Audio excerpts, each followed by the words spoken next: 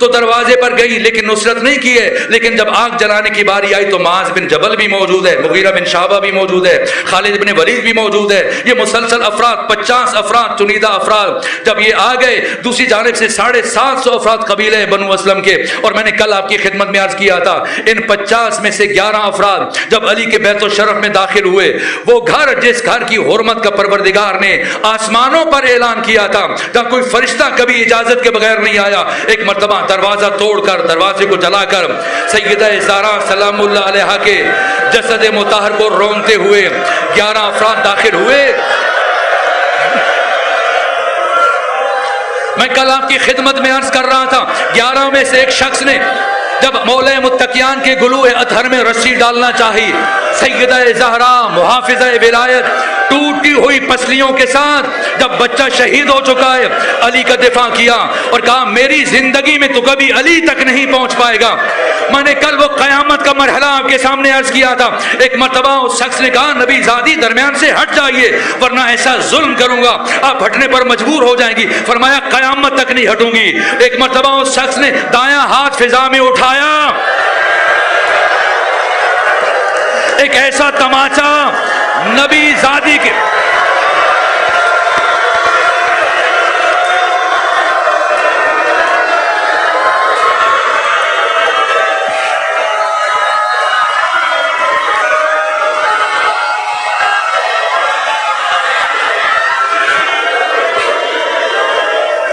سیدہ کے رخسار پر مارا.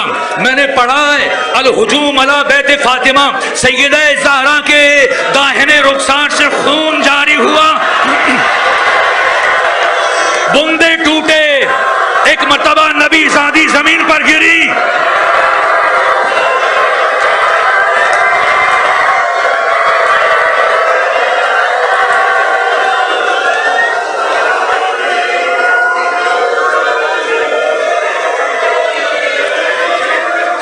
حضرت کے گلوہے اطہر میں رسی ڈالی گئی. علی کو گھر سے دربار کی طرف لے کے جانے لگے. میں آپ سے پوچھتا ہوں بتائیں علی کو گھر سے دربار کیسے لے کر گئے؟ کیا علی کو گھر سے دربار اس طرح لے کے گئے جس طرح سے 61 ہجری میں علی کی شیر دل بیٹی زینب بنت علی کو کربلا سے کوفہ, کوفہ سے شام نہ عزت پروردگار علی ابن ابی طالب کو اتنی بے ادبی سے لے کے جایا گیا کہ ایک مرتبہ سیدہ نے اپنا دایاں ہاتھ علی کے دامن میں ڈالا, کہ اتنی بے ادبی سے ولی خدا کو نہیں لے جانے دوں گی. یہاں تک کہ بس آخری چند جملے عرض کروں, اس سارے مرحلے میں پہلا شخص موجود نہیں تھا. بعد میں دوسرے سے ملاقات ہوئی, پوچھا میں نے سنا تو نے نبی زادی کے دروازے کو آگ لگائی. کہا آگ لگائی. کہا میں نے سنا نبی زادی نے بڑی مقاومت دکھائی. کہا بڑی مقاومت دکھائی. کہا میں نے سنا نبی زادی علی کا دامن نہیں چھوڑ رہی تھی. کہا نہیں چھوڑ رہی تھی. کہا پھر بتا کیسے چھڑوایا؟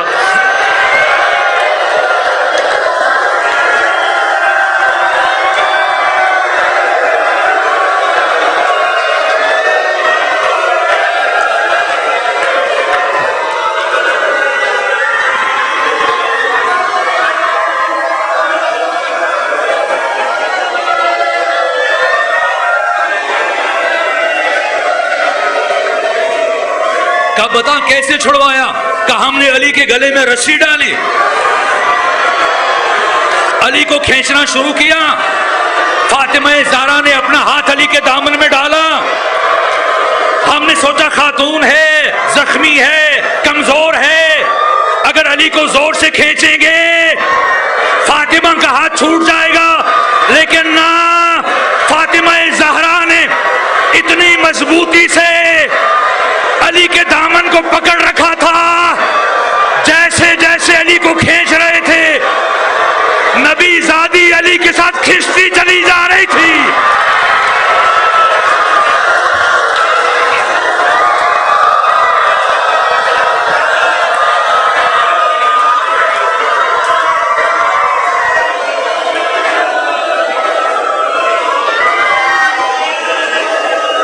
کہ پھر بتا کیسے چھڑوایا؟ کیسے چھڑوایا؟ کہ میں نے سمجھ لیا نبی زادی نے اتنی مضبوطی سے علی کے دامن کو تھاما, یہ قیامت تک نہیں چھوڑے گی.